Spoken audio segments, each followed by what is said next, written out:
Calcium carbonate एक compound होता है, सॉलिड कंपाउंड होता है, CaCO3। हम इसको एक किसी ग्लास वेसल में लेकर के स्ट्रॉन्ग हीट करते हैं, टेम्परेचर बहुत बढ़ा देते हैं। ये डेल्टा जो है हीट का साइन है। टेम्परेचर बढ़ा देने पर ये डिकम्पोज हो जाता है। डिकम्पोज होने पर ये कैल्शियम ऑक्साइड बना देगा, प्लस कार्बन डाइऑक्साइड यहां लिबरेट होगा। ये जो कार्बन डाइऑक्साइड लिबरेट हुआ है ये गैसियस स्टेट में होता है नॉर्मल टेम्परेचर पर।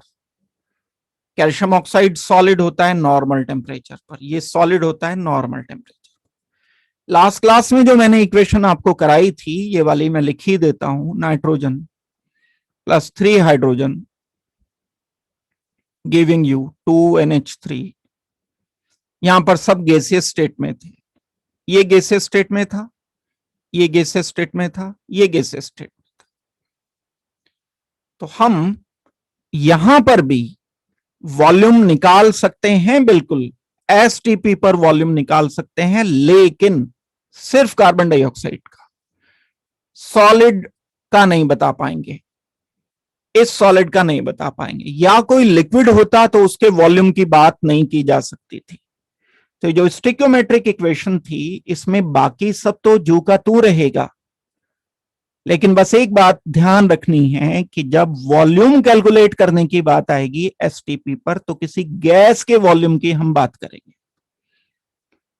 सॉलिड का यूं तो होता ही है वॉल्यूम, लेकिन सॉलिड का वॉल्यूम निकालने के लिए ये पैटर्न नहीं है। वो जो हमने बोल रखा है कि एसटीपी पर किसी गैस के 1 मोल का वॉल्यूम, तो वो बोल रखा है गैस के 1 मोल का वॉल्यूम, दुनिया के किसी भी सब्सटेंस के 1 मोल का वॉल्यूम नहीं बोल रखा है। तो अगर आपको कहा जाए कि ये CaCO3 को CaO एंड CO2 बैलेंस करो, तो ये बैलेंस ही है इक्वेशन।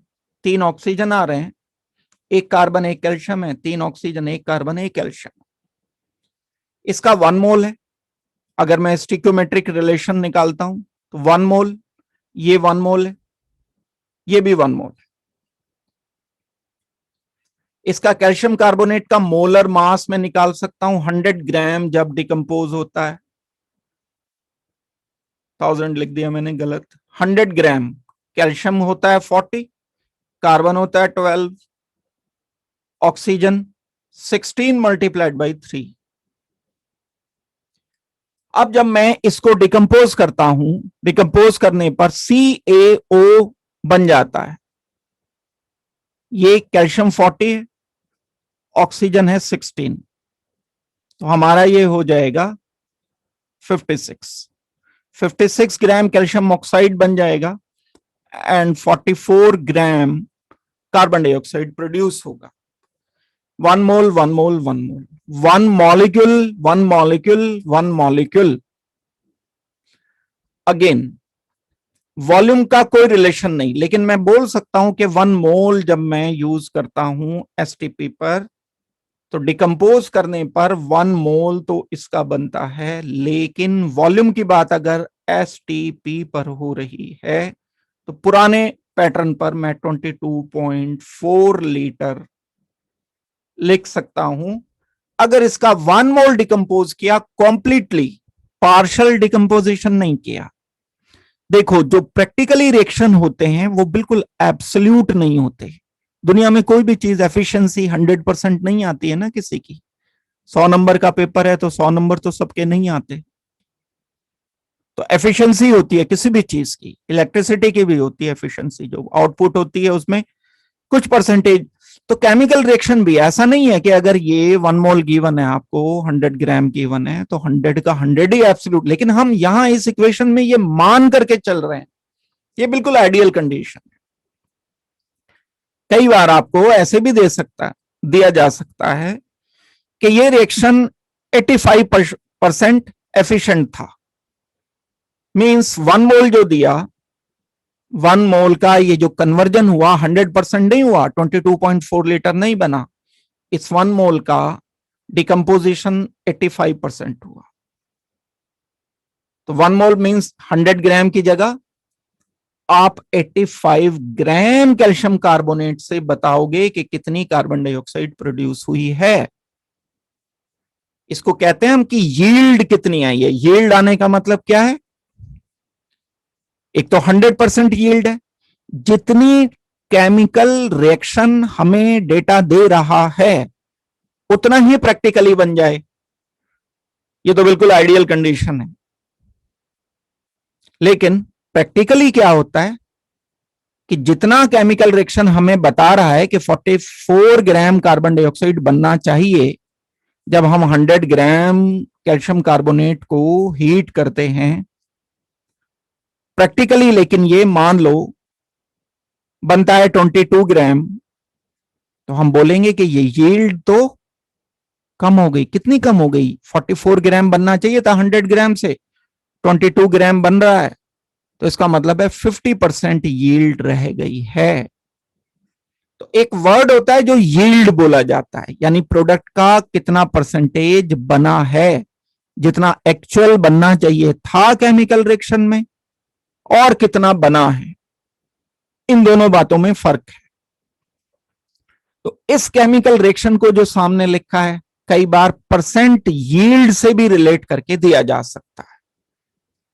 और सिंपल स्टोइकियोमेट्रिक इक्वेशन हम उन्हें कहते हैं जो बैलेंस्ड केमिकल रिएक्शन से बिल्कुल आइडियली हो रहे हैं, यानी कितने मोल को मैंने डिकम्पोज किया तो कितना मोल कार्बन डाइऑक्साइड बनना चाहिए। तो जैसे अगर यहां पर आपको कह दिया गया कि 1 किलोग्राम अगर कैल्शियम कार्बोनेट को डिकम्पोज करते हो तो एसटीपी पर कितना कार्बन डाइऑक्साइड बनेगा, 1 केजी की बात हुई है। 1 किलोग्राम मींस 100 ग्राम तो दे रहा है, 100 ग्राम CaCO3 प्रोड्यूस कर रहा है 22.4 litre carbon dioxide eight STP, and 1000 gram produce करेगा 1000 डिवाइडेड बाय 100 मल्टीप्लाइड बाय 22.4, ये आ जाएगा 22.224.0 litres.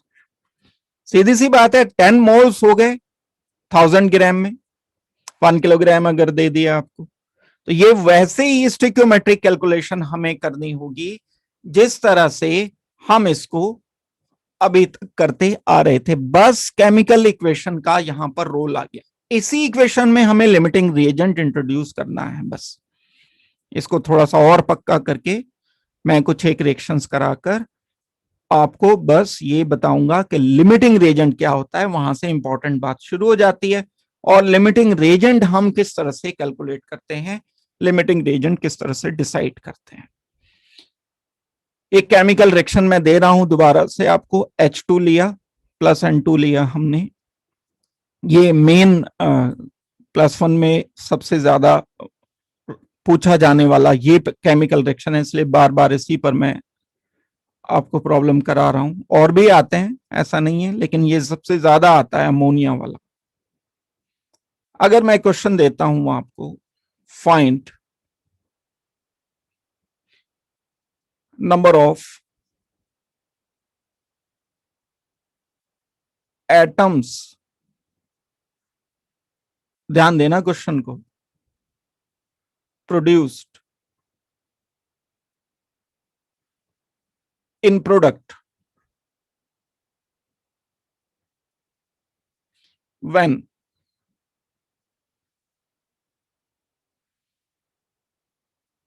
0.28 gram of nitrogen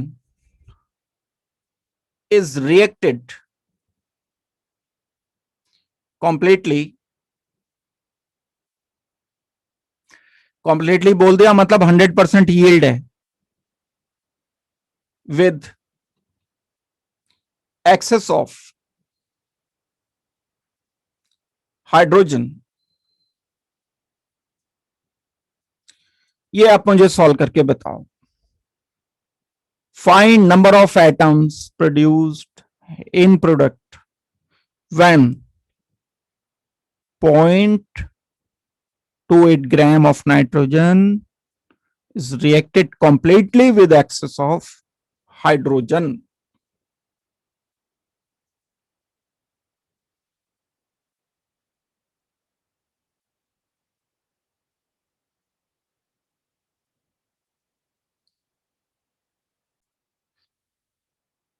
explain कर रहा हूं मैं इस क्वेश्चन को।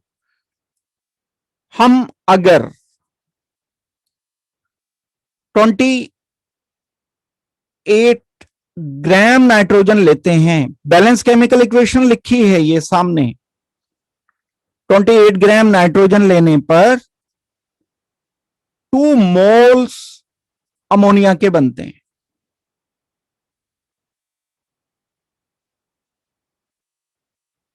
बताना क्या है, यहां पर हमें बताना है एटम्स, मॉलिक्यूल नहीं बताने हैं अमोनिया के। जो अमोनिया मॉलिक्यूल है, एक मॉलिक्यूल में टोटल एटम्स की काउंटिंग की जाए सबसे पहले, कितने एटम्स आ रहे हैं एक मॉलिक्यूल में? 1 2 3 4। There are 4 atoms in 1 molecule. तो 2 मोल्स में टोटल एटम्स कितने हो जाएंगे? 1 मोल में तो 4 आ रहे हैं, 4 मोल एटम हो जाएंगे। 2 मोल्स में हो जाएंगे 8 मोल एटम्स। ये बिल्कुल ऐसा ही है जैसे एक कार में जो व्हील्स होते हैं वो 4 हैं, तो 2 कार्स में कितने हो जाएंगे टोटल व्हील्स? 8 हो जाएंगे। तो 2 मोल्स में टोटल एटम्स का नंबर 8 आ जाता है। अब हम इसको प्रॉब्लम को सॉल्व करेंगे। 28 ग्राम of nitrogen according to the stoichiometric equation give 8 moles of atoms, and 0.28 gram of nitrogen give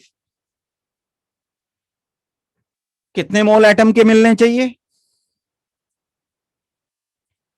8/28 multiplied by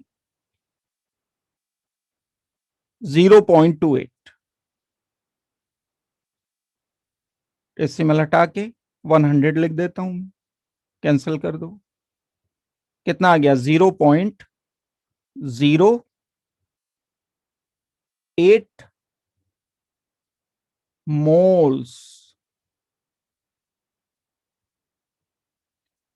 अब अगर 0.08 मोल्स हैं तो एटम्स टोटल कितने होंगे? हमें तो टोटल एटम्स पूछे हैं ना, ये तो मोल्स आ गए। तो टोटल नंबर ऑफ एटम की क्या फॉर्मूला क्या होता है? Total number of atoms is equal to number of moles multiplied by Avogadro number होता है ना। Na से रिप्रेजेंट करते हैं इसको, एवोगैड्रो नंबर को।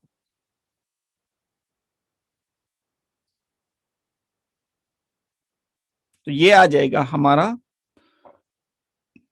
0.08 इंटू 6.02 इंटू 10⁻23।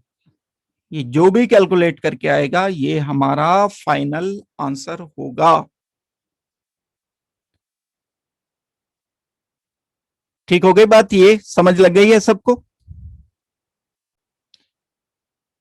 मैंने एक क्वेश्चन ये करने के लिए दिया है, एक स्टिक्योमेट्रिक केमिकल रिएक्शन लिखा है CaO plus CO2 giving you calcium carbonate.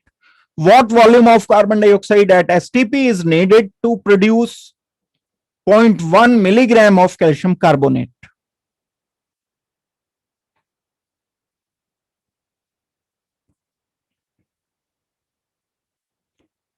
Chat box में आंसर लिखना है सबको।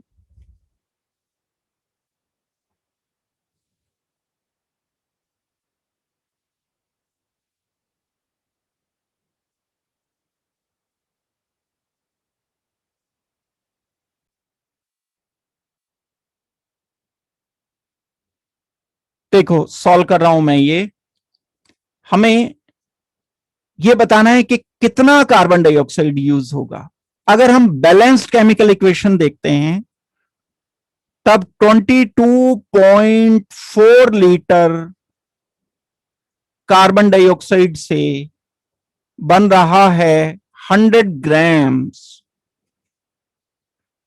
That means 100 gram of calcium carbonate will be produced by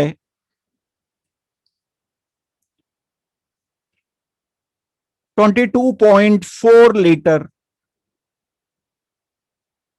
of CO2, 1 gram and 0.1 milligram के लिए मैं 10 टू द रेज -3 से इसको मल्टीप्लाई करके ग्राम्स में कन्वर्ट करूंगा। Of calcium carbonate will be produced by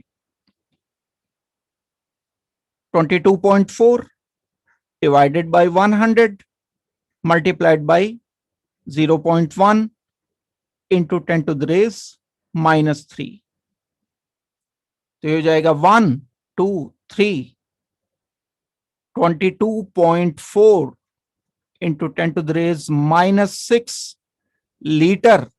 और अगर ml में मैं कन्वर्ट करना चाहता हूं इसको तो 22.4 into 10 to the raise -3 ml। 1000 से हम इसको मल्टीप्लाई कर देंगे तो ये हमारा आंसर आ जाएगा। तो अगर मुझे कार्बन डाइऑक्साइड का वॉल्यूम देखना है, इतना वॉल्यूम के जो 0.1 मिलीग्राम कैल्शियम कार्बोनेट प्रोड्यूस कर रहा हो, तो वो वॉल्यूम है 22.4 into 10 to the raise -3 ml।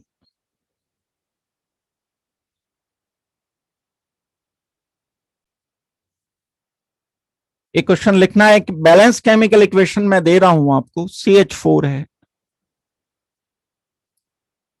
O2 से जब हम रिएक्शन करते हैं तो इसके 2 मोल्स इस्तेमाल होते हैं मीथेन के साथ, कार्बन डाइऑक्साइड प्रोड्यूस होता है एंड वाटर प्रोड्यूस होता है। इसमें 2 मोल्स वाटर के प्रोड्यूस होते हैं। क्वेश्चन है आपका, ये तो बैलेंस केमिकल इक्वेशन दे दी गई आपको, अब आपसे बैलेंस केमिकल इक्वेशन देने के बाद क्वेश्चन आपसे अब पूछा जा रहा है। क्या क्वेश्चन पूछा जा रहा है? फाइंड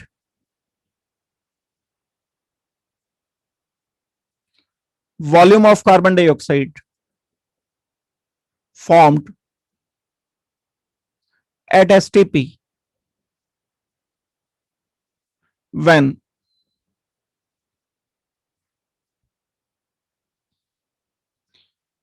0.16 gram of oxygen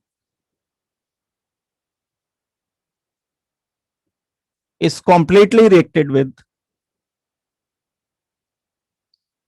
बार बार ये वर्ड लिख रहा हूं, रिएक्शन का कंप्लीट होना जरूरी है स्टोइकियोमेट्रिक इक्वेशन में। अगर कोई एक रिएजेंट कम रह जाएगा तब गड़बड़ हो सकती है। मींस अगर इसके साथ ये तो दे दिया ठीक है 1.16 ग्राम, लेकिन जो मीथेन दिया गया वो जितना 0.16 ग्राम से यूज होना था वो कम दे दिया गया, तब रिएक्शन कंप्लीट नहीं होगा।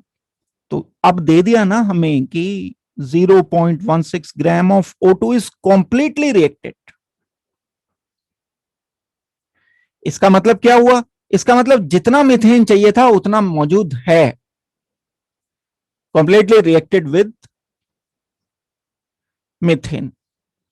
अब यहां एक्सेस लिखने की जरूरत नहीं, क्योंकि जब बोल दिया completely reacted with methane. Find volume of carbon dioxide formed at STP when 0.16 gram of O2 is completely reacted with methane। ये समझ पाओगे अच्छी तरह तभी आप जो कंसेप्ट है लिमिटिंग रिएजेंट का वो समझ पाओगे। बड़ा सीधा सा एक ये हमारे पास रिएक्शन है।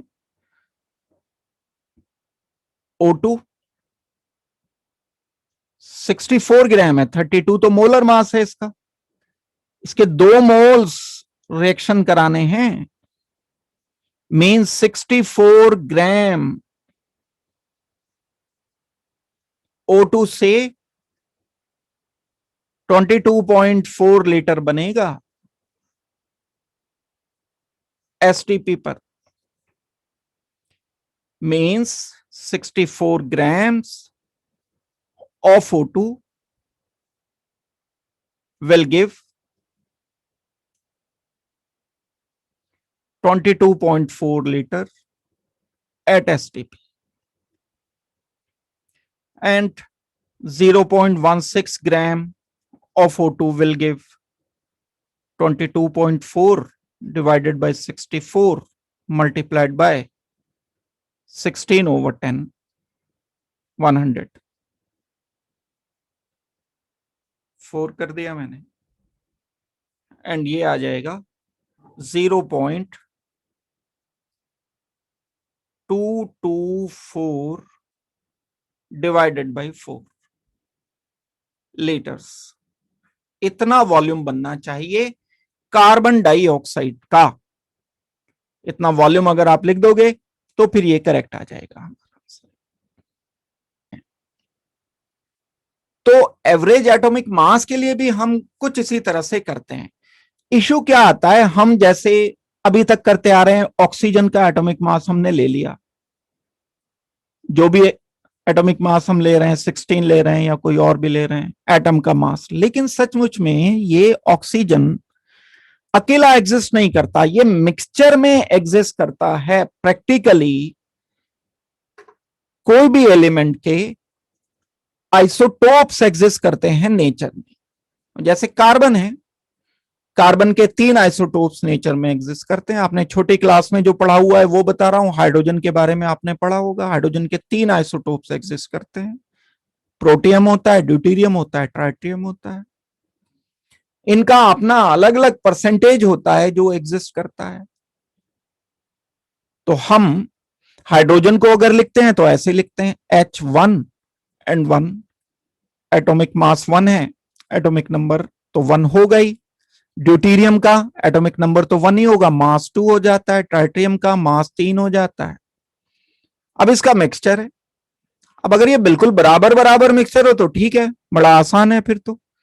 अब एटॉमिक मास जो हाइड्रोजन हमारा नेचर में अवेलेबल है, कहीं मान लो किसी वेसल में हमने हाइड्रोजन भर रखा है, ये जो हाइड्रोजन हमने फिल कर रखा है, इसमें मैक्सिमम तो H2 ही होगा, ये वाला H2, लेकिन कुछ थोड़ा सा ड्यूटेरियम भी होगा। वो कुछ परसेंटेज हो सकती है, मान लो 0.01% है ड्यूटेरियम।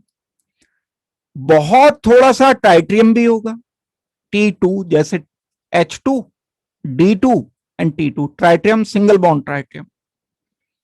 अब इसका मास अलग होता है, इसका मास अलग होता है, इसका मास अलग होता है। जब हम किसी भी मेथड से कैलकुलेशन करेंगे तो ये जो मास आएगा, इन तीनों का एवरेज मास आएगा। अच्छा, एवरेज मास हम ऐसे नहीं निकाल सकते कि तीनों के मास को प्लस कर दो, डिवाइडेड बाई 3 कर दो, क्योंकि इनकी परसेंटेज अलग अलग है इसमें। ये तो 99.9% है, ये 0.01% है, और ये ट्राइटियम तो नेग्लिजिबल 0.00001%, और भी कम होता है इससे, पता नहीं कितना होता होगा, मैं तो एक अंदाजा बता रहा हूं। तो अपनी अबंडेंस के अकॉर्डिंग हम इसको रखेंगे प्रोपोर्शनेटली। जो भी परसेंटेज इसका अवेलेबल होता है वो हम रखें, या इसको हम रिलेटिव अबंडेंस भी बोल सकते हैं। रिलेटिव अबंडेंस का मतलब ये कि कितना परसेंट ये अवेलेबल है। जो सैंपल हमारा है, अगर ये 100 है तो उस 100 में कितना H2 है, कितना D2 है, कितना T2 है। अगर मैं 100 ग्राम लेता हूं तो कितने ग्राम ये है, कितने ग्राम ये है, कितने ग्राम है, इसको कहते हैं मैं अबंडेंस, या परसेंटेज कह लो। 100 में बोल दिया तो परसेंटेज आ गई। तो एवरेज एटॉमिक मास के लिए हम सबसे पहले ये जानने की कोशिश करते हैं कि तीनों का, इनका या अगर कोई और भी आइसोटोप है, उन सारे आइसोटोप्स का परसेंटेज कितना कितना है। फिर हर एक का एटॉमिक मास कितना है, जैसे इसका जानते हो आप, एटॉमिक मास 1 है, इसका एटॉमिक मास 2 होता है, इसका एटॉमिक मास 3 होता है, ये आप जानते हो मासेस इसके। फिर इनके मासेस भी चाहिए, उनके परसेंटेज के अकॉर्डिंग हम कैलकुलेशन करते हैं। तो मैं आपको इसकी पहले डेफिनेशन लिखा रहा हूं। जो एवरेज एटॉमिक मास है, average atomic mass of an element is the sum of masses of isotopes each multiplied by its natural abundance, जो नेचर में ये पाया जाता है। मान लो कार्बन की बात हम करते हैं, कार्बन के नेचर में 3 आइसोटोप्स अवेलेबल होते हैं। एक कार्बन 12 कहलाता है, एक कार्बन 13 कहलाता है, एक कार्बन 14 कहलाता है। हाइड्रोजन के जैसे आपने पढ़े हुए हैं, हाइड्रोजन प्रोटियम, हाइड्रोजन को तो प्रोटियम कहते हैं, ड्यूटीरियम हो जाता है, ट्राइटियम हो जाता है। ऐसे ही है, कार्बन 12 का मास 12 है, इसका 13.00035 होता है, तो अप्रोक्स 13 ही रख लेते हैं हम, अप्रोक्स 14 मास इसका होता है। देखो इसमें प्रोटॉन्स तो बराबर होंगे, सब में 6 होते हैं, इसमें भी प्रोटॉन 6 होते हैं, इसमें भी प्रोटॉन 6 ही होते हैं। न्यूट्रॉन्स इसमें अलग अलग होंगे, तभी तो मास अलग अलग होगा। इसमें न्यूट्रॉन 6 ही होंगे, 6 + 6 तभी 12 होता है। इसमें न्यूट्रॉन जो होते हैं 7 होते हैं। इसमें न्यूट्रॉन जो होते हैं, प्रोटॉन एंड न्यूट्रॉन को प्लस करोगे ना तभी तो जाकर के ये आएगा, 8 होते हैं, 8 and 6 14 आ जाता है। तो कार्बन 14 ये रेडियो एक्टिव भी होता है, वो बात एक अलग है, उसका फिलहाल कोई रिलेशन नहीं है। रेडियो एक्टिविटी, कार्बन डेटिंग भी होती है जो रिलेटेड होती है, वो आगे चल करके चैप्टर्स आएंगे उसमें डिस्कस करेंगे। तो ये मास अलग अलग है सबका, इसका मास है जो एग्जैक्ट हम मेजरमेंट करते हैं, ये तो हम अप्रॉक्स करके रख लेते हैं। अगर जो मेजरमेंट वाला मास हम करते हैं इस कार्बन 14 का, तो ये आता है अप्रोक्सीमेटली 14.003 समथिंग, ये आता है 13.003 समथिंग, और ये 12 ही होता है एग्जैक्टली 12.00000। अब ये जो मास है तीनों इनके, इनकी परसेंटेज के अकॉर्डिंग हमें एवरेज एटॉमिक मास निकालना पड़ेगा। जो नेचुरल अबंडेंस होती है, नेचर में जो पाया जाता है, वो ज्यादातर तो कार्बन 12 पाया जाता है, ऑलमोस्ट सारा 98.89%, लगभग 99 ही हो गया ये, यानी 99% तो कार्बन 12 है, ये परसेंटेज की बात हो रही है। और लगभग 1.1 के करीब ये बचता है, 1.108 के करीब परसेंटेज बचती है कार्बन 13 की, और नेग्लिजिबल अमाउंट होता है, सारा तो यही पूरा हो गया, ना के बराबर अमाउंट होता है, बिल्कुल 2 × 10⁻⁻10%, बहुत बहुत बहुत कम है ये। यानी अगर आप 10,000 टन लो तो अब आपको हो सकता है 0.1 मिलीग्राम के आसपास कार्बन 14 निकल जाए। आपने कार्बन लिया, सपोज करते हैं 10,000 टन्स, 10,000 भी टन्स बोल रहा हूं मैं, फिर 3 जीरो लगाने पड़ेंगे 10,000 के आगे, ये 10 आ गया ना, और मैं ग्राम की जगह मिलीग्राम बोल रहा हूं, 0.1 मिलीग्राम कार्बन निकलेगा इतने सारे में, क्योंकि परसेंटेज इतना कम है। तो ये 2 डेटा रिक्वायर्ड हैं, ये हमेशा आपको गिवन होंगे अगर हमें एवरेज एटॉमिक मास कैलकुलेट करना है। तो ये 2 डेटा गिवन होंगे, याद करने की जरूरत नहीं होती है इनको। एक तो मास गिवन होगा आइसोटोप्स का, जितने भी आइसोटोप्स हैं, एक इनका अबंडेंस गिवन होगा, परसेंटेज गिवन होगा।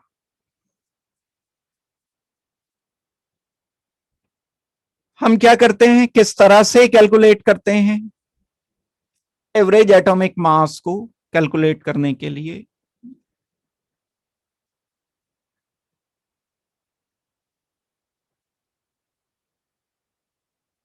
सारे आइसोटोप्स के मास और मल्टीप्लाइड बाय उसका अबंडेंस।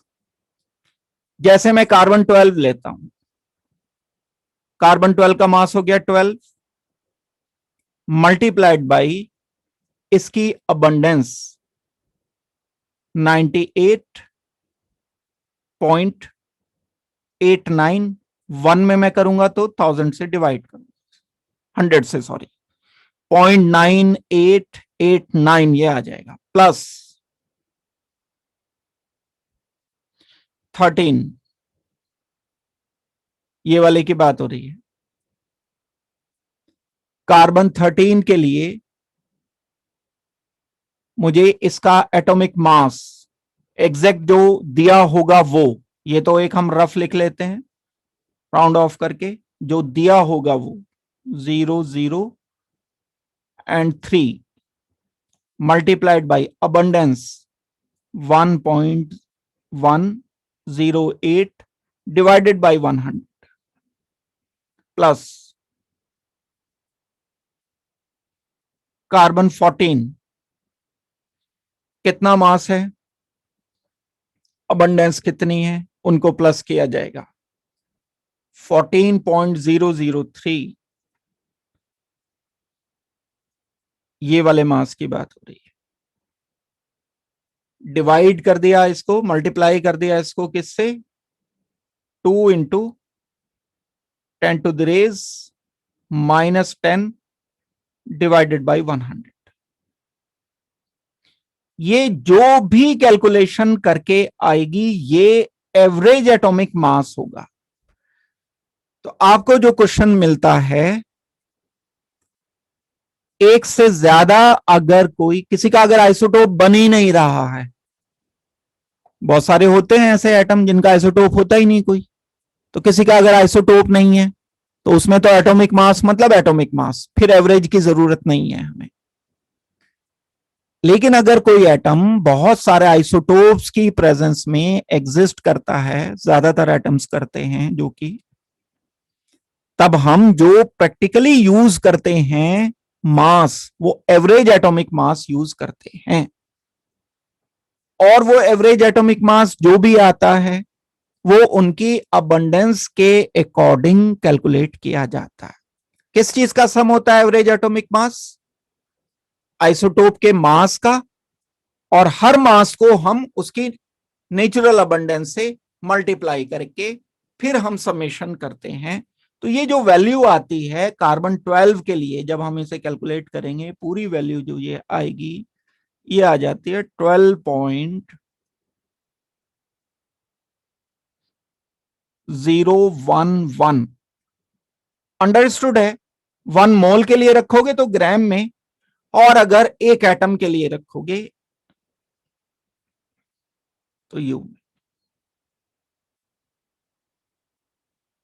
एवरेज एटॉमिक मास।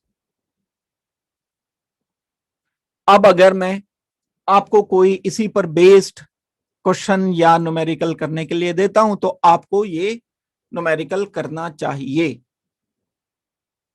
जैसे मैंने आपको क्वेश्चन दिया था टेस्ट में, ठीक उसी तरह से यहां पर भी ये आप इसी तरह से कर सकते हैं। नोट करोगे लिमिटिंग रिएजेंट की definition,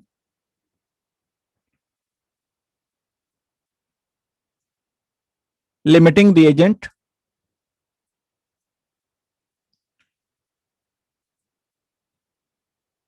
in a chemical reaction is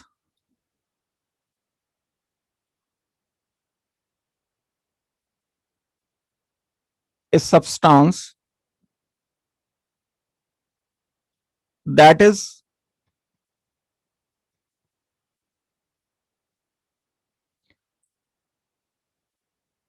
totally consumed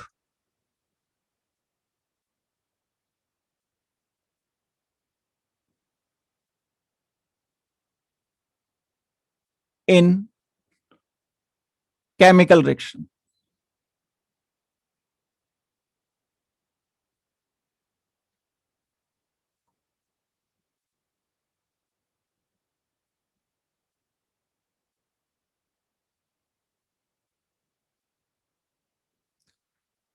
अब अगर केमिकल रिएक्शन में ये कंज्यूम हो गया है तो ये प्रोडक्ट के बनने के अमाउंट को यही कंट्रोल करेगा। जो लिमिटिंग रिएजेंट होगा प्रोडक्ट के अमाउंट को वो कंट्रोल करेगा, एक्सेस वाला कंट्रोल नहीं करेगा। अगर नाइट्रोजन है 28 ग्राम एंड हमारे पास हाइड्रोजन है 3 मोल्स हैं, 6 ग्राम है, और यहां पर अमोनिया बन जाता है इन दोनों को रिएक्शन करने पर 34 ग्राम अमोनिया बनता है। तो मैं 28 ग्राम नाइट्रोजन के साथ जब 6 ग्राम हाइड्रोजन को रिएक्ट कराता हूं तो 34 ग्राम अमोनिया प्रोड्यूस होता है। अब मैं क्या करता हूं, नाइट्रोजन बढ़ाता नहीं, हाइड्रोजन बढ़ा देता हूं, तो कोई फर्क थोड़ी पड़ेगा, फिर थोड़ी बन जाएगा अमोनिया ज्यादा। आपको कहा गया कि 6 ग्राम की जगह 60 ग्राम हाइड्रोजन ले लो और नाइट्रोजन 28 ग्राम ही रखो, तो अमोनिया कितना बनेगा, तो भी 34 ग्राम ही बनेगा। That means it is controlled by the reagent which is less in amount, which is limiting reagent. Amount में कंफ्यूजन होता है कई बार क्योंकि मोलर मास पर डिपेंड करती है सारी बात, मोलर मास पर डिपेंड करती है, तो हमें नंबर ऑफ मोल्स चेक करने होंगे, और जो बैलेंस्ड केमिकल इक्वेशन है उस पर भी डिपेंड करती है कि किसके कितने मोल इस्तेमाल हो रहे हैं, किसके कितने मोल इस्तेमाल हो रहे हैं इस बात पर भी डिपेंड करेगा। तो लिमिटिंग रिएजेंट हमें कैलकुलेट करना पड़ता है। कहां से कैलकुलेट करेंगे, बैलेंस केमिकल इक्वेशन से ही कैलकुलेट करेंगे, स्टोइकियोमेट्रिक इक्वेशन ही है। एग्जाम्पल के लिए देखो, अगर आपको कहा जाए कि ये अमोनिया बनाने के लिए हमने एक बैलेंस केमिकल इक्वेशन लिख दी, अब आपको बोला गया कि इसके दिए गए 6 मोल्स, इसके भी 6 मोल्स दिए गए, अभी मैं मोल्स में बता रहा हूं क्योंकि आसान पड़ेगा, ये 6 मोल्स दिए गए, तो लिमिटिंग रिएजेंट कौन सा है भाई, इस केस में 3 मोल के साथ 1 मोल नाइट्रोजन इस्तेमाल होता है, 6 मोल के साथ 2 नाइट्रोजन इस्तेमाल होंगे, 6 मोल के साथ अगर मैंने यहां मल्टीप्लाइड बाई 2 कर दिया इस इक्वेशन को, तो इसको भी 2 से मल्टीप्लाई करना पड़ेगा, इसको भी 2 से मल्टीप्लाई करना पड़ेगा, तो ये तो 6 कंज्यूम हो गए सारे। इसके कितने हो गए, 4 मोल रिक्वायर्ड होंगे, सॉरी 2 मोल रिक्वायर्ड होंगे, तो अभी तो इसके 2 मोल कंज्यूम हुए 6 मोल के साथ, और क्या बना, 4 मोल अमोनिया के प्रोड्यूस हो गए 2 की जगह। पूरी इक्वेशन को हमने 2 से मल्टीप्लाई कर दिया। अब इसके बाद अगर मैं केमिकल रिएक्शन कराना चाहता हूं तो भाई 4 मोल इसके ही तो बचे हुए हैं, इसके तो सारे कंज्यूम हो चुके हैं, तो लिमिटिंग रिएजेंट क्या होगा, हाइड्रोजन होगा limiting reagent. That means hydrogen का अमाउंट डिसाइड करेगा कि अमोनिया कितना बना है। मैं ये नहीं कह सकता कि मैंने 6 मोल नाइट्रोजन लिया है तो 6 मल्टीप्लाइड बाई 2 12 मोल अमोनिया बनना चाहिए। मैं बोलूंगा 6 मोल नाइट्रोजन 6 मोल हाइड्रोजन लेने पर सिर्फ 4 मोल अमोनिया प्रोड्यूस हो सकता है। ये रिएक्शन गवर्न किया है हाइड्रोजन ने, ना कि ये रिएक्शन गवर्न किया है नाइट्रोजन ने। लिमिटिंग रिएजेंट वो होता है जो पहले खत्म हो जाता है, जो पहले कंज्यूम हो जाता है, जो पहले सारा का सारा यूज हो जाता है। तो यहां पहले नंबर पर क्योंकि हाइड्रोजन सारा कंज्यूम हुआ, जबकि देखने में लग रहा है दोनों बराबर, लेकिन स्टोइकियोमेट्रिक इक्वेशन डिसाइड करेगी कि कौन सा कंज्यूम होगा। अब यही बात अगर आपको ग्राम्स में दे दी जाए, सपोज करते हैं आपको बोला गया कि यहां दोनों के 1 ग्राम दिए गए, 1 ग्राम 1 ग्राम 1 gram hydrogen and 1 gram nitrogen given है आपको, तो कितना अमोनिया प्रोड्यूस होगा? तो उसके लिए हमें सबसे पहले बैलेंस केमिकल इक्वेशन लिखनी चाहिए। लिख ली हमने। लिखने के बाद हमने डिसाइड किया कि 6 ग्राम से 28 ग्राम नाइट्रोजन यूज होता है। तो 1 ग्राम से कितना यूज होगा? 6 ग्राम से of hydrogen reacts with 28 gram of nitrogen. So 1 gram of hydrogen will react with 28 over 6. 4 point something.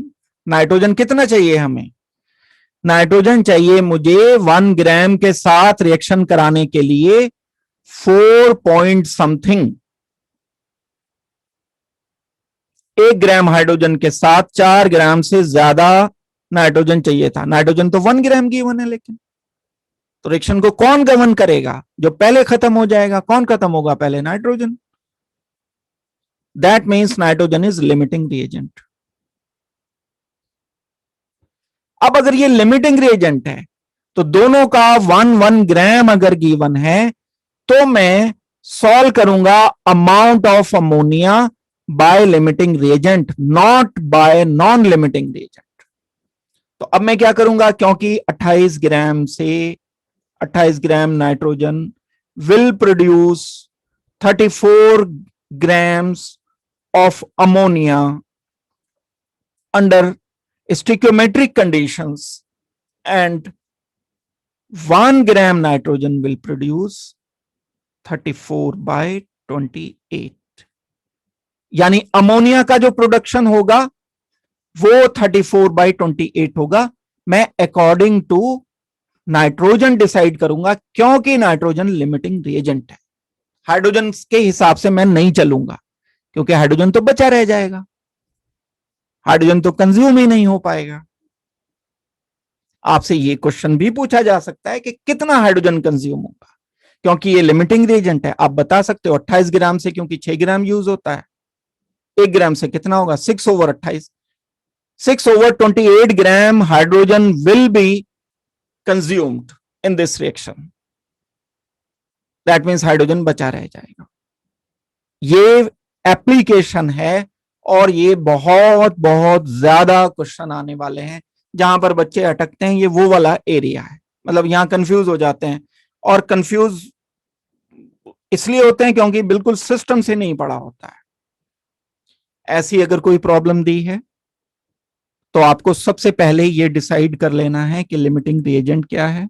Limiting reagent decide करने के बाद फिर लिमिटिंग रिएजेंट आपको बताएगा कि हम किस तरह से लिमिटिंग रिएजेंट से प्रोडक्ट डिसाइड करते हैं। आई होप कि ये वाली बात आपको समझ आ गई।